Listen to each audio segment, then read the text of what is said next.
Textiles उद्योग के मजदूर उतरे सड़कों पर, किया प्रदर्शन। श्रमिकों ने की टेक्सटाइल फैक्ट्रियों को वापस शुरू करने की मांग। सुप्रीम कोर्ट के आदेश के बाद टेक्सटाइल फैक्ट्रियों को बंद किए जाने पर श्रमिकों का प्रदर्शन आज लगातार दूसरे दिन जारी रहा। श्रमिकों ने आज सर्किट हाउस के बाहर प्रदर्शन किया और सुप्रीम कोर्ट के आदेश पर गठित समिति को बंद टेक्सटाइल फैक्ट्रियों को वापस शुरू करने की मांग को लेकर एक ज्ञापन सौंपा। इससे एक दिन पहले सोमवार को उन्होंने कलेक्ट्रेट के बाहर भी प्रदर्शन किया था और जिला कलेक्टर के मार्फत मुख्यमंत्री को अपनी मांग का ज्ञापन प्रेषित किया था। ज्ञापन में बताया गया कि जोधपुर का टेक्सटाइल उद्योग वर्तमान में पूर्णतः बंद है, जिससे इस उद्योग से जुड़े लाखों लोगों के समक्ष आजीविका का गंभीर संकट उत्पन्न हो गया है।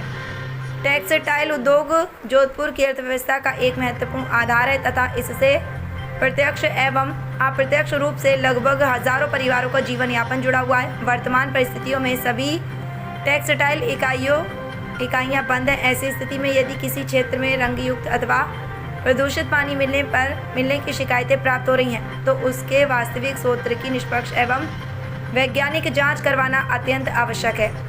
जब उद्योग की सभी इकाइयां बंद हैं तब बिना पर्याप्त जांच के संपूर्ण टेक्सटाइल उद्योग को इसके लिए जिम्मेदार ठहराना न्याय संगत नहीं होगा। उद्योग बंद होने के कारण हजारों मजदूर, कर्मचारी, कारीगर, ट्रांसपोर्टर, छोटे व्यापारी एवं उनसे जुड़े अन्य व्यवसाय आर्थिक रूप से प्रभावित हो रहे हैं और अनेक परिवारों के सामने रोजगार एवं दैनिक जीवन यापन की गंभीर समस्या उत्पन्न हो गई है। इसके अतिरिक्त उद्योग बंद रहने से जोधपुर के निर्यात कारोबार, स्थानीय व्यापार तथा सरकारी राजस्व पर भी प्रतिकूल प्रभाव पड़ रहा है। ज्ञापन में बताया गया कि सर्वोच्च न्यायालय ने अपने विभिन्न आदेशों में एसपीपी एवं सीईटीपी दोनों के उपचारित जल के पुनः उपयोग पर बल दिया है, न कि केवल सीईटीपी के जल के पुनः उपयोग पर। वर्तमान में प्रशासन द्वारा केवल सीईटीपी से जुड़े उद्योगों पर दबाव बनाया जा रहा है, जबकि एसपीपी का उपचारित एवं अनुपचारित जल जो जोजरी नदी में प्रभावित होकर जलभराव एवं प्रदूषण का प्रमुख कारण है, उस पर अपेक्षित ध्यान नहीं दिया जा रहा। राजस्थान से आशीष पुरोहित की रिपोर्ट।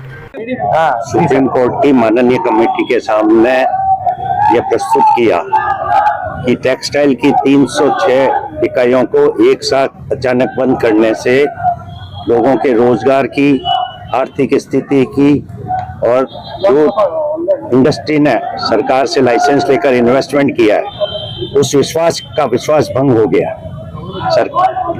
कोर्ट ने एक बिजली के खटके की माफिक 40 साल से चल रही इंडस्ट्रीज को ऐसे बंद कर दिया और बिना जांच के बंद कर दिया।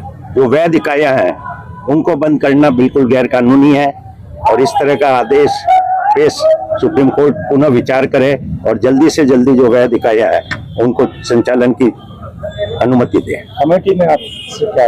कमेटी का ये कहना है कि ये मैटर सुप्रीम कोर्ट का है और सुप्रीम कोर्ट के न्यायाधीश ने जो फैसला दिया है उनके सामने आपकी बात पहुंचाएंगे और अतिशीघ्र जो भी अच्छा होगा वो हम फैसला करवाने में मदद करेंगे। बाकी इसमें सरकार आगे आके इस पे कार्रवाई करे, सरकार नियंत्रण करे, सरकार संयोजन करे, सरकार इंफ्रास्ट्रक्चर की फैसिलिटी देवे। ये सरकार का दायित्व है, उद्योग का दायित्व नहीं है, क्योंकि उद्योग को जब इंडस्ट्रियल एरिया में यूनिट लैंड अलॉट की गई थी वो लैंड इस आधार पे अलॉट की थी कि इंफ्रास्ट्रक्चर वो बना के देंगे। सीटीपी जो है कॉमन एफ्लुएंट ट्रीटमेंट प्लांट वो बनाना सरकार का दायित्व है, इंफ्रास्ट्रक्चर का भाग है।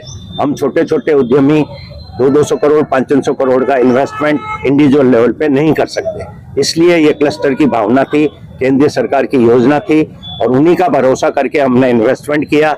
आज सरकार उस भरोसे को तोड़ रही है और उसकी सजा आम जन को, हमारे कारीगरों को और उद्यमियों को, सबको हो रही है और हमारा अरबों रुपया सरकार के भरोसे के टूटने की वजह से फंस रहा है, जिसके डूबने की संभावना है। मैं अमृतराज धारीवाल, मंगल टेक्सटाइल।